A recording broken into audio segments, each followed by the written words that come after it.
नमस्कार, विविध रेसिपीजमध्ये आपल्या सगळ्यांचं खूप स्वागत। आज आपण तोंडात टाकल्याबरोबर विरघळणारा असा मावा केक बघणार आहोत।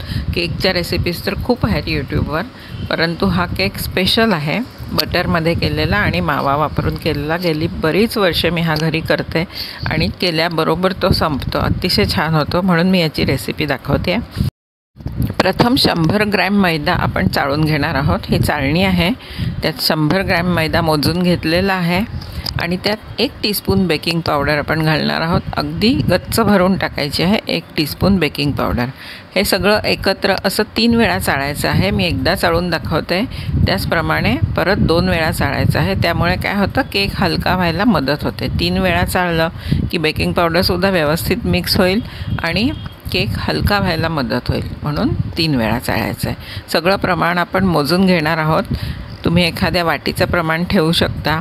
मी सांगितलेलं प्रमाण तुम्ही जर घेतलं तर हा केक अजिबात बिघडणार नाही, अगदी खात्रीशीरपणे तो छान मऊसूत असा होईल, स्पॉन्जी होईल अगदी।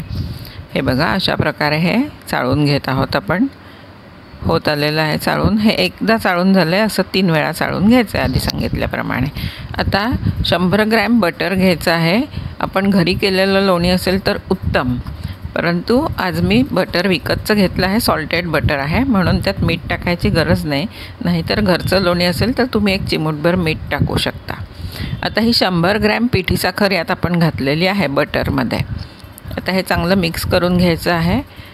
नंतर आपण हँड ब्लेंडरने मिक्स करणार आहोत ते। हे बघा, हँड ब्लेंडरने थोडं मिक्स करून घ्यायचं आहे साखर आणि बटर। त्यानंतर 2 अंडी घेतलेली आहेत, 1 अंड टाकायचं आहे, एकदम दोन्ही नाही टाकायचे, 1 टाकून आपण फेसणार आहोत। हँड ब्लेंडर नसेल तर तुम्ही असं एखाद्या मोठ्या डाऊलनी चमच्याने फेसलं तरीही चालेल, परंतु फेसलं मात्र चांगलं गेलं पाहिजे। फेसणंच महत्त्वाचं असतं केकमध्ये, स्पॉन्जी होण्यासाठी हे चांगलं फेसलं जायला हवं मिश्रण। आता अंड्याचा पिवळा रंग पूर्ण जाऊन साधारण पांढरट रंग आला पाहिजे मिश्रणाला। त्यानंतर आपण दुसरं अंडं टाकणार आहोत त्यात। पूर्वी मी अंड्याचं पांढरं आणि पिवळं वेगळं वेगळं करून फेसायचे आणि मग टाकायचे, परंतु नंतर असं लक्षात आलं की आपण असं एकत्र टाकलं तरीही तोच रिझल्ट मिळतो, म्हणून मी ते बंद केलं वेगळं करण्याचं आणि एकावेळी पूर्ण अंडं म्हणजे पांढरा भाग आणि पिवळा भाग दोन्ही एकाच वेळी टाकायला लागले। रिझल्ट सेम आहे त्याचा। आता हे सुद्धा चांगलं फेसून झालं की नंतर आपण त्यात पुढील इन्ग्रेडियंट्स टाकायचे आहेत। हा खवा आहे, म्हणजेच मावा 100 ग्रॅम घेतलेला आहे। तोही एकदम टाकायचा नाही आहे, 2 ते 3 भागात तो विभागून 1 भाग चांगला मिक्स झाला की पुढचा भाग असं करून आपल्याला तो टाकायचा आहे, नाही तर गुठळ्या होतील किंवा एकदम फेटता येणार नाही, म्हणून अशा प्रकारे आधी ते मोडून घ्यायचं आहे चांगला। जर अगदी फ्रीजमधनं काढलेला असेल तर किसून ठेवा। अर्थात प्रत्येक पदार्थ हा रूम टेम्परेचरचाच असायला हवा। बटर, मैदा, मावा रूम टेम्परेचरलाच यायला हवेत करायच्या आधी, अगदी फ्रीजमध्ये काढून लगेच करायला घ्यायचं नाही आहे। ही एक खूप महत्त्वाची टीप आहे की सगळे पदार्थ, सगळे इन्ग्रेडियंट्स हे रूम टेम्परेचरला असायला हवेत। हा आता राहिलेला आपण मावा टाकून घेत आहोत आणि ब्लेंडरने परत सगळं चांगलं मिक्स करायचं आहे।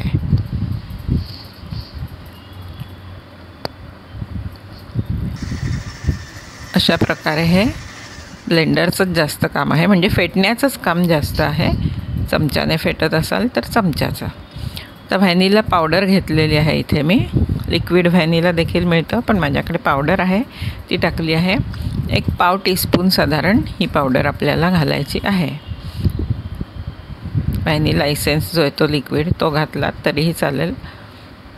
त्यानंतर मैदा जो आहे आपण चाळून घेतलेला तो 3 भागात करून मिक्स करायचा आहे। 1 भाग टाकून झाला, तो मिक्स केला की दुसरा टाकायचा, तो मिक्स झाला चांगला की मग तिसरा, तोही अशासाठीच की गुठळ्या होऊ नयेत म्हणून। आता एकदा चांगलं हे मिक्स करायचं आणि नंतर ब्लेंडर फिरवायचं, नाही तर तो मैदा उडतो। हे बघा, आता सगळा मैदा टाकून झालेला आहे। तुम्ही जर विविध रेसिपीजला सबस्क्राईब केलं नसेल तर जरूर सबस्क्राईब करा। रेसिपी आवडली तर लाईक शेअर करा आणि मला कॉमेंट करून कळवा कशी झाली ते। आता परत 2 टेबलस्पून दूध टाकून आपल्याला हवी तशी कन्सिस्टन्सी आल्यानंतर हे सगळं बॅटर आपण केक टिनमध्ये ओतणार आहोत. तर केक टिनला बटर पेपर कसा लावायचा, चौकोनी केक टिनला कसा लावायचा आणि गोल केक टिनला कसा लावायचा याचा देखील मी व्हिडिओ बनवला आहे. तो देखील मी लगोलग म्हणजे आजच तो देखील अपलोड करणार आहे. त्याची लिंक खाली देते. त्याप्रमाणे तुमच्याकडे जसा केक टिन असेल, गोल असेल किंवा चौकोनी, तर तुम्ही तसा पेपर लावून त्या केक टिनमध्ये बॅटर ओतू शकता. आता असं थोडं टॅप करून घ्यायचं आहे त्याची लेव्हल होण्यासाठी आणि नंतर ओव्हन प्रीहीट करून 180 डिग्रीवर 30 मिनिट आपण हे बेक केलेलं आहे. हे बघा अशा प्रकारे छान फुलला आहे केक वरून आणि थंड झाल्यानंतर असा तो अलगद निघतो देखील. थंड झाल्यावरच काढायचा आहे, नाहीतर हाताला चटके बसतात. खाली बटर पेपर असल्यामुळे खाली चिकटतही नाही आणि काढायला देखील सोपा जातो. अगदी स्पॉन्जी असा केक झालेला आहे आपला हा. थोडा कापून दाखवते तुम्हाला मी.